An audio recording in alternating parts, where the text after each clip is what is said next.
You don't have to fix your problems. You don't have to find a solution to your problems. You simply have to move to another dimension where your problems can no longer affect you. You have to slide into another plane of consciousness. I know it sounds too good to be true, but it really is that simple. Is it easy? It is if you know how. And I have one simple technique, unbelievably quick and easy, but very, very effective at doing this. And I'll explain it to you later on in the video, but first let me explain this sliding process. Let's begin with the plane, the dimension where your problems exist. So your problems, whatever they are, they might be physical, health, financial, social, whatever they are, your problems are in your mind, right? I'm not saying they don't exist. I'm saying that you perceive them in your mind. It is the perception of the problem that is the problem, right? You are interacting with someone and you're not enjoying that interaction. Maybe it's a relationship, maybe it's a neighbor, maybe it's a boss. Or maybe your mind has developed shortcuts, coping mechanisms to deal with life. Unfortunately, life presents you stress, so your mind develops stress response mechanisms. So your mind develops depression, procrastination, paranoia, fear, any number of trauma patterns, addictions. That's a big one. Let's be honest, every one of us has an addiction. Your mind finds activities or chemicals to help soothe the body and the feelings inside of the body, right? I could go on and on. There's all sorts of stuff from your attention patterns, grief, whatever it is. At the end of the day, it is the way you think about things and others and what the world has done to you that is affecting it. That comes from your mind, and it creates feelings, it creates emotions, and then it creates physical responses. And at the end of the day, you can make the simple statement that all of your problems exist in your mind. I could go into it deeper, but I really want to keep this short and sweet. Let's think of the mind as a dimension. And what do I mean by a dimension? Let's think of the mind as a room. A room, like a room in your house. There is a room over there. It's called the mind. There's a door. On the door it says the mind, right? It is a place that you go to. Unfortunately, we spend so much time in the mind that we forget it's a room. We think it is the whole world, but it's not. It's a place that you go to when you need to. So if it is a place that you go to, does that mean that there's somewhere else? Yes. Yes. There is somewhere else. This is the place where, so in your mind, there is I and there is you. In your mind, there is, I need to fix a problem with the world, me and the world. Problem, fix. That is the layer of consciousness. What does that mean? It means that is a way of perceiving life, right? And that is what I like to call human consciousness, the individual consciousness, the consciousness of separateness, right? You believe that there is you and there are others, and you exist in a way of thinking where you have to figure out how to interact with others. That's not invalid. I'm not telling you that you're wrong. There are no others. No, it's fine. When needed, that is a perfectly acceptable thing to do. But you don't have to do that all the time. There is an option. You can take a break. You can pause and you can slide over into different consciousness. So, what is this consciousness? It is the other part of your nature. You are not merely a human being. You are not merely a leaf on a tree. You are the entire tree. You are not a drop in the ocean. You are also the entire ocean. There is a dimension of you right now. You don't have to wait till you die. You don't have to wait till you get enlightened. You don't have to have a trip or do ayahuasca or meet some great master to achieve this. It is not in your future. Today, right now, there is a part of you, an aspect of you that is also divine. You are not, if you choose to exist slide into that consciousness, you're not going to perceive the world as me and you, or this and that, here and there, me and this problem. You're going to realize that you are the entire ocean. Now, I've never seen two drops of water fight. And I have never seen two leaves on the same tree fight. I've never seen two branches argue. When you shift your awareness to the fact that you are the entire thing, the need for that sort of fighting and separation dissolves. So this is a state of consciousness. You can call it divine consciousness, God consciousness, that's fine. But I want to think about it as a different place in the house. So you have that room over there called the mind. When you leave the room called the mind, you are in a space called the heart. So these are the two dimensions that I want to talk about today, the mind dimension and the heart dimension. In the heart, you have the exact opposite. There is one, which means that there is no hate, fear, anger, fighting, quarreling, friction. You cannot have friction when there's one molecule. You need two molecules to rub to create friction, right? When there is one, there is community. There is a sense of togetherness. There isn't, when you're not one drop of water fighting another drop of water, you are a whole bunch of drops of water creating a wave moving through an ocean. You are a togetherness. There is a dance, like one of those, I don't know, movies where people just break into dance and it's like 100 of them. It's a one movement that is happening. There is a dissolving of my movement and your movement. And my movement and your movement are in friction with each other and it's causing trouble. That disappears.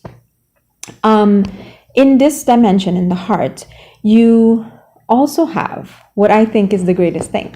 You have love. So in a previous video, if you go through the recent videos on the channel, you'll see that if you've slid into this consciousness, you have slid into God consciousness, unity consciousness. And God is love.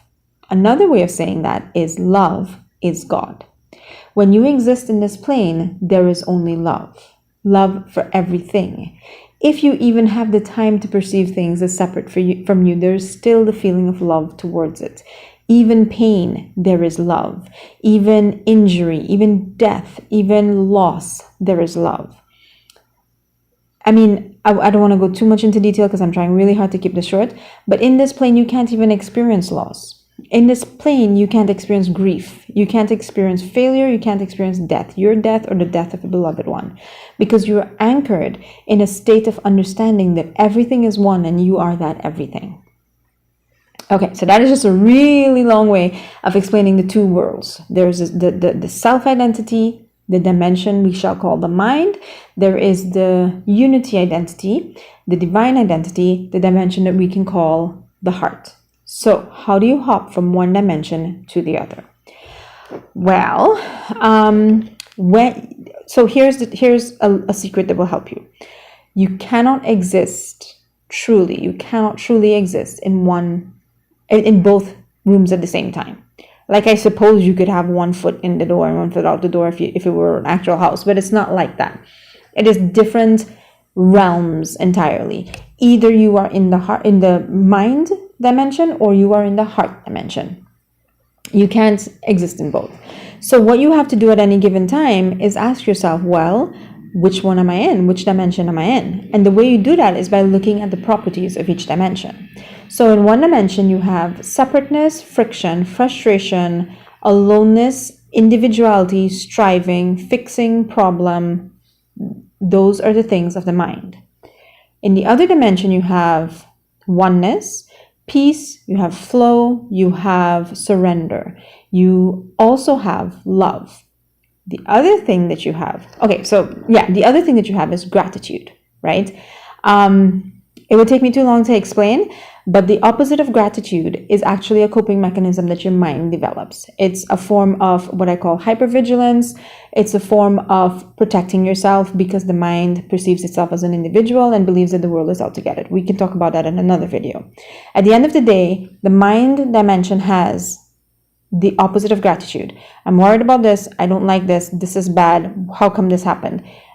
And the pure version of that, the divine version of that, in the heart dimension is gratitude. Everything is perfect. I am perfect. Life is perfect. I'm grateful to be alive. I'm grateful to be here. Isn't this wonderful? Everything is wonderful. So when you are experiencing any of these things, you know that you are in the heart dimension. So love, peace, unity, togetherness, surrender, acceptance, and gratitude. So how do you hop from one to the other? Let's say you notice that you are in the mind dimension. How do you hop into the heart dimension?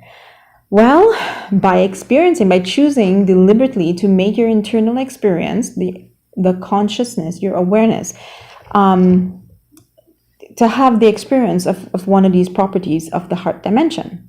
So if you just decide to feel love, or if you just decide to feel peace, or if you just decide to feel surrender, you will magically end up in the heart. That is really difficult to do. How do you just be like, peace, I feel peace, or I feel surrender, or I feel unity. I'm going to just feel unity. Yes, there are ways, there are disciplines, there are teachings. You can evolve into this. There are people who learn how to do this, and you will, I'm sure. But right now, you need to get into the heart space, and that stuff is too complicated. I don't know how to induce a feeling of unity. What else can I do? What is the one thing on that list that you can do? Well, there's a few, but the one that is, I think, the easiest and the fastest is gratitude.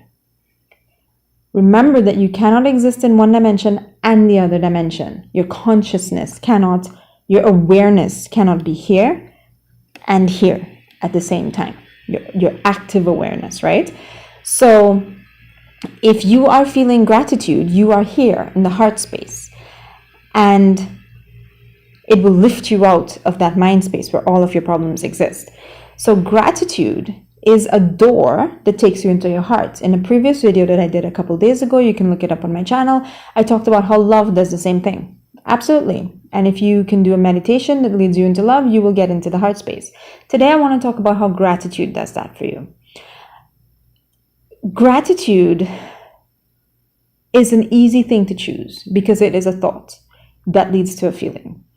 And I believe that the moment you open your eyes in the morning, choose your dimension, choose your plane of consciousness by choosing a thought of gratitude. In fact, I wake up in the morning and I have probably 5 thoughts of gratitude, and then I turn to my husband, and the two of us together go through a gratitude rampage for probably the first 5 minutes of the day. I'm grateful for this, I'm grateful for that, I'm grateful for yesterday, I'm grateful for today, I'm grateful for my dreams, I'm grateful for my bed, I'm grateful for my partner, I'm grateful for my kitty cat, I'm grateful, grateful, grateful, grateful, grateful. And that generates a beautiful feeling, and it anchors your awareness in a divine awareness. Only the divine, only that higher form of consciousness can experience gratitude. So by choosing gratitude, you choose to exist as a higher version of yourself. Okay, I hope this was clear. Once again, I will make a call and a plea for you guys to leave comments and explain to me if you understood this and if it's clear, or if there's parts of it that I need to clarify. But let's summarize it in 10 seconds. There are 2 ways of existing: suffering and not suffering. Suffering exists in the mind as the individual, separate from God and in conflict with everything. Not suffering exists in the heart, united with everything and purely divine, one with God. They can be considered as 2 dimensions or 2 different rooms. You cannot have your active awareness, you cannot exist in both at the same time. You are either suffering or you're not suffering. And the way to jump from one room to the other, one plane of consciousness or awareness to the other, is to fake it, really, to choose one of the properties of divine consciousness that you are able to do on purpose. Some people can feel love on purpose. Check out a meditation that I did on my channel about that. Some people can choose, I think everybody can choose to feel gratitude on purpose. And gratitude is something that it's a skill. No, gratitude is not a skill. Gratitude is a property of the divine. What is a skill is choosing not to feel not gratitude, right? I will do another video at some point on how we learn negativity, how the traumas of our life, the traumas with a small t, they don't have to be, World War and stuff, just regular everyday little traumas develop mental patterns that lead us to hypervigilance, where we believe that observing what is wrong, pointing out what is wrong, and dwelling on what is wrong is somehow a superior way of thinking. That learned behavior is the opposite of gratitude, whatever you want to call it. Ungratitude? No, I don't want to call it that. But whatever it is, that thing you can develop through practice and exercise. You can reduce the magnetic pull of that, and you can move away from that and continue to dwell in your natural state of gratitude. So, as you understand these concepts more and more, you realize that it's not so much that you're hopping from your mind into the divine. You're actually holding on to the divine consciousness and refusing to get into the trappings of the mind, whichever way you want to see it, right? For now, I'm going to leave you with that. I hope that was helpful. I hope that was clear. Please let me know. I have a whole bunch of really nice videos planned, including meditations that will help you with these concepts. So please do subscribe. Hit the bell icon so you can know, because sometimes YouTube doesn't always distribute it where you think it should go. So if you want to know when these videos come out, please hit the bell icon. And please leave comments and even suggestions, things you think I should talk about some more, or, improvements to my delivery, whatever. I'm open to all of it. I am very new to this and I appreciate your support. Thank you very much. Have a wonderful day.